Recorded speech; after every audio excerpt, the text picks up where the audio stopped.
Chapter 20. Rain looked up from the notes when Catherine found them both lounging in the wing-backed chairs early in the morning. She was bleary-eyed herself and took a moment to take them in. She frowned and said, "You didn't do anything silly, did you?" Pointing a finger at them each accusingly. Rain couldn't help her blush as they had ended up on the floor making out at least once last night. If she hadn't found the hidden cash, they very well could have gone further. To take away from her embarrassment, she made sure her little sister didn't read anything into the blush and insisted, "No, we found Markham's hidden records and journals. He kept copies of everything he used to blackmail people with." Victor added, "We found out why Sebastian was pardoned." Catherine raised an eyebrow. Rain added, "That was all Sir Laurie. He didn't realize that Sebastian was a con man and he felt a little nostalgic and so had him pardoned for Eleanor's sake. Maines would have preferred that he die and tie up Eleanor's death in a neat bow, but his hatred of dragons got the better of him. Maines working for Sir Laurie hinted it was the dragon that murdered Eleanor and that tipped Sir Laurie into helping Sebastian. Giving him money and everything. Maines probably couldn't help himself to dig at Victor. He really did hate dragons. Catherine asked, "Is there proof here?" "Several letters.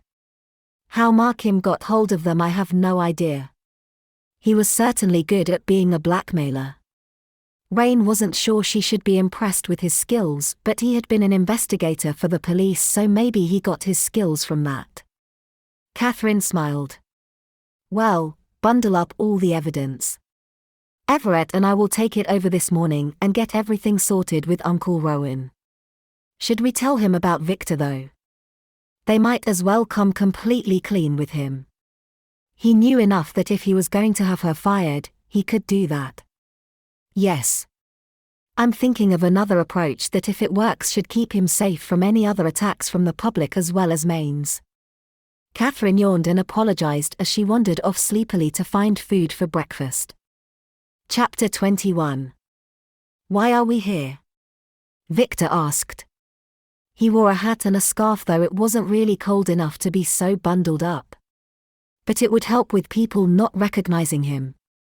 "Don't you trust Charles?" he accused her. Rain pushed open the door to the Times newspaper as she answered, "I trust Charles, but we still have to deal with public opinion. Charles won't be able to do anything if everyone thinks Maines is squeaky clean and that you are the big bad, evil dragon who kills his wife's lover in a jealous rage. Don't you think you will be forcing his hand? I've had some experience trying to convince humans to do the right thing. It takes finesse. This is brash and probably foolish." "I'm untying his hands," she insisted. Victor shrugged. She had carefully picked what she would share with the newspaperman, already aware of what her godfather would be able to do. This was more likely to get results than Charles.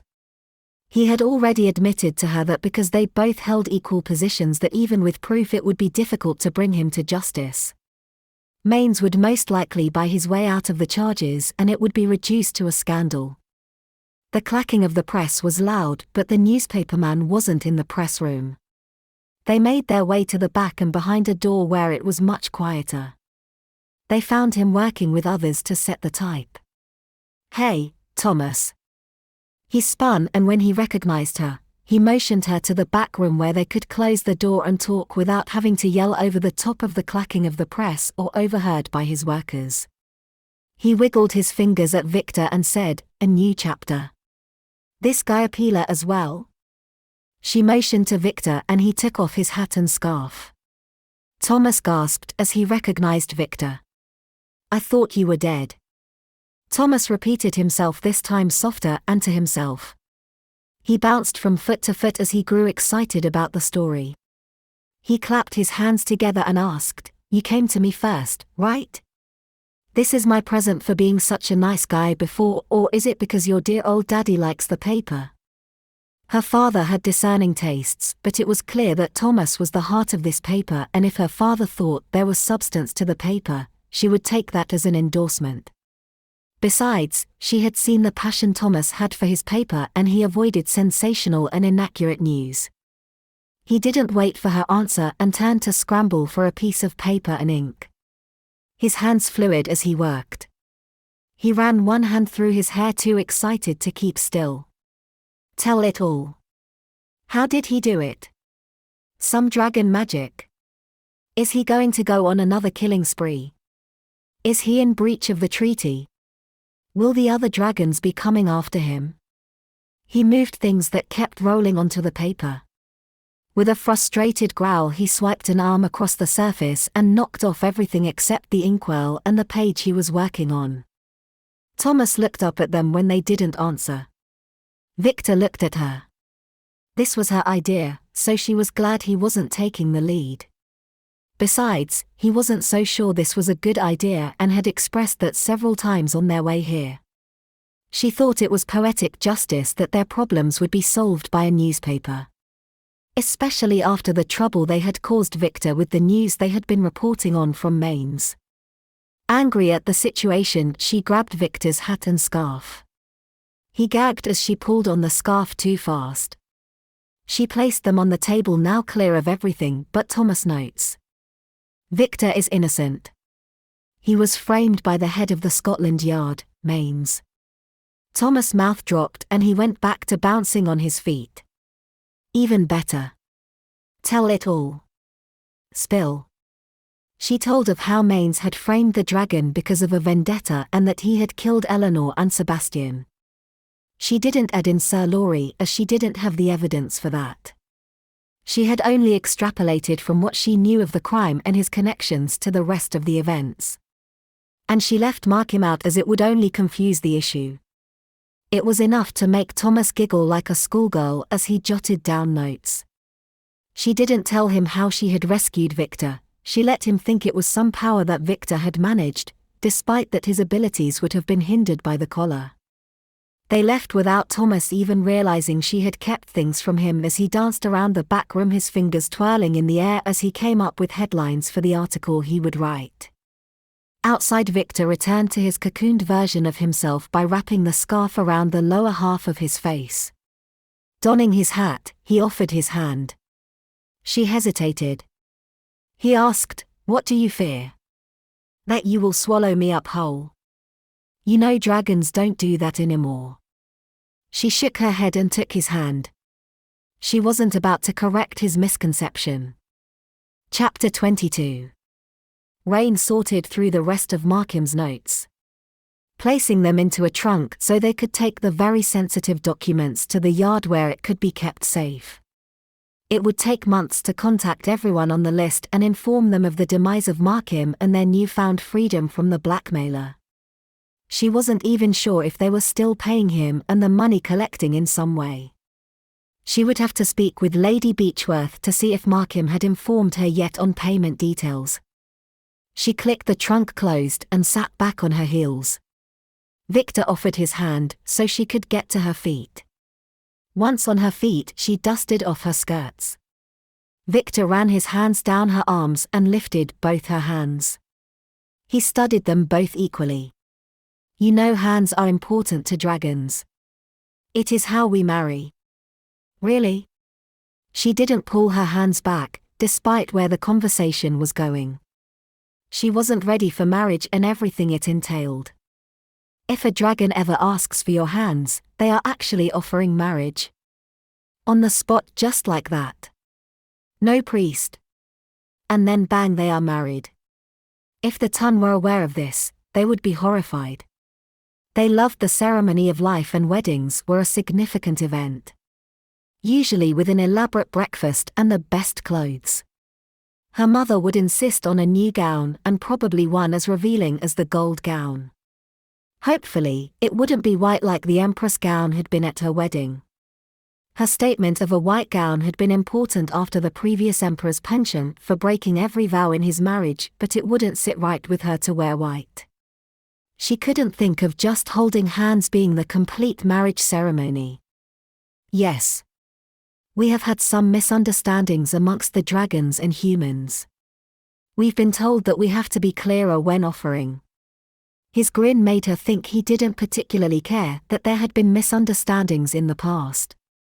She resisted the urge to take her hands back. She wasn't ready for marriage, though it wasn't off the books completely like it used to be. Contemplating kissing him, she leant forward a little. His eyes brightened with his own desire. Rain jumped back when Larkin entered the room accompanied by Charles. She flicked her skirts out in a nervous habit and muttered, "Sir."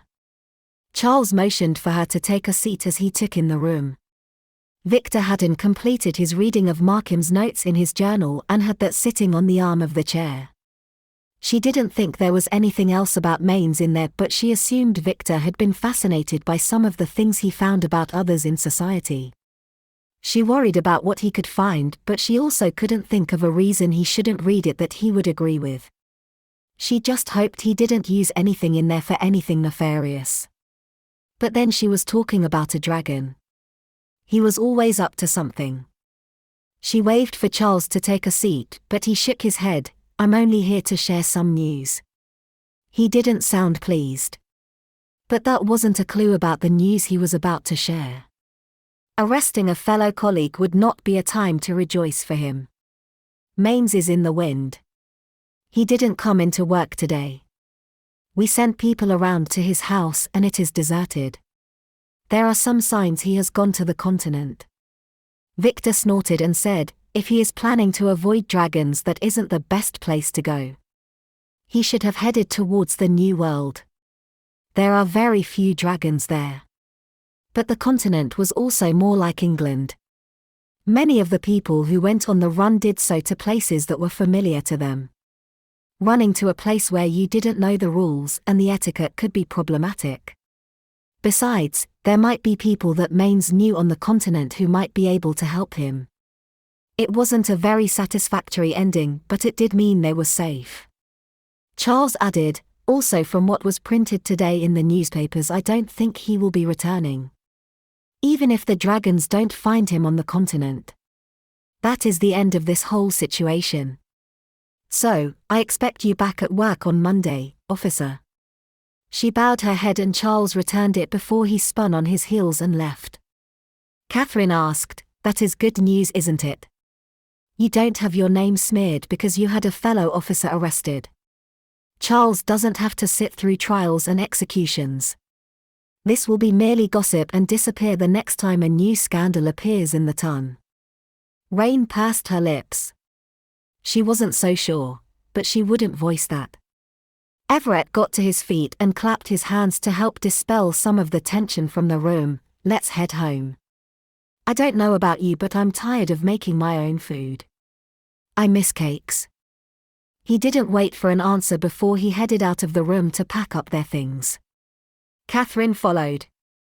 Victor didn't move from his place buried in journals written by Markham and instead asked, "You all right?" "It isn't neat." She wasn't sure what she expected to be the ending, but this was not it. "Life isn't neat," he reassured her with a soft voice. She shrugged and tugged on her skirts as she settled herself. Victor changed the subject and asked, "Can I come to court you?" She went still and asked, "I thought you already were." A grin split his face and he added, "I thought I should make sure you were keen before I continued to pursue you. As long as you remember that I'm not going to give up my life in order to be your mate. Part of what makes you unique is your work. To take that away from you would lessen your value." She cringed at the thought of dragons and ownership. She pointed a finger at him and said, "No talk about slavery." "It isn't." He gave her an innocent grin that told her he would certainly bring up marriage again. She shook her head and left the room before she got angry at him for insisting that owning didn't also mean slavery. Chapter 23. Lady Ancaster called from the foyer, "Don't forget we have that outing later." Rain, still in her nightgown, nodded her head. She would start back at work the next day, and Rain had decided she would spend the day holed up in her own home where she had servants to make her meals and clean up. It had been safe at Markham's, but it had hardly been homely. The house was quiet as her father had taken most of the younger ones to the museum. Lady Ancaster was using it as an excuse to do her own exploring, and she was going to see the marbles. Too risque to take children, but titillating for herself. She had invited Rain twice, but she had turned her mother down. She couldn't think of anything more awkward than two naked statues with her mother. Rain had barely turned after her mother had left when the door opened. Turning back, she asked, "Did you forget something?" Her heart went cold as Maines pushed his way in. A flintlock aimed at her. She backed up. In her nightgown, she was hardly in a position to fight him off. She held up her hands, glad she had bothered to put on her mechanical hand over her gown to see off her mother. "Easy there, Maines," her voice low and reassuring. The last thing she wanted was for him to panic and shoot her by accident. Dead was dead, accidentally or on purpose made no difference. His face twisted with anger. He stepped into her foyer, closing the door without taking his eyes off her. He growled out, "You ruined everything." He motioned with his gun for her to go into the front parlor room. Keeping her hands where he could see, she backed up into the parlor. He motioned for her to take a seat. She tried to calm him with some words. "We can talk. Try to work things out." "There is nothing to work out. I have a plan." That worried her. Even when he had been panicked and killing in the moment, he had managed to point the murder towards Victor. With him in control and planning, he could be very dangerous. Her knees backed up to the couch and she flopped down. She hadn't wanted to move her hands to catch herself in case he took that to mean she was making a move for a weapon. Not that there was a weapon in the well-appointed room. Her mother might have taught her how to shoot, but displaying weapons in the parlor was against her aesthetic. Rain raised an eyebrow in silent query before she laid her hands in her lap. Maines glanced over his shoulder. She asked, "Are you waiting for someone?" "My family is out for the time being." And she was grateful for that. If her work ever hurt one of her family, it would kill her inside. "The dragon should be arriving soon," Maines announced. "He isn't coming over today. We have a date later this week." She hoped he wasn't to arrive, but Maines appeared too smug for it to be a lie. "I invited him. This wouldn't work without him." He smirked, and that worried her more. He was never a smug man. He must have something planned. Rain knew she had to keep him talking, but watching the end of the flintlock wasn't very comforting. "I have to ask, Maines. Why did you have to kill Sir Laurie?" He snorted. "I suppose it doesn't matter. You are going to be dead soon." He didn't realize that Wench was a fraud. "I found him drunk at home. He was supposed to be organizing funding for my next position." Position? Confused as she didn't realize he would aim for something higher than Commander-in-Chief at the Yard. "Oh, you didn't know? I was going to go into politics." Once again, the dragon gets in the way. "I would have been governor last time if he hadn't brought in that law to help workers in factories. I lost a fortune and I could no longer fund my bid for governor. I finally got my feet under me and this happens." He waved the gun, but he realized he was getting emphatic and clicked his tongue. "Clever girl. But I'm set on my course." He glanced over his shoulder at the knock at the door. He pulled out another gun and called out, "Come in." The door slammed open. Victor rushed in and came to a standstill at the sight of the guns. He growled deep in his throat, "I'm going to kill you, Maines, if you have hurt her." "I'm fine," she called out. He looked past Maines and took an involuntary step towards her before he remembered Maines and his guns. Maines motioned with one of his guns for Victor to move. "Over there." "Perfect," he announced when Victor started to move.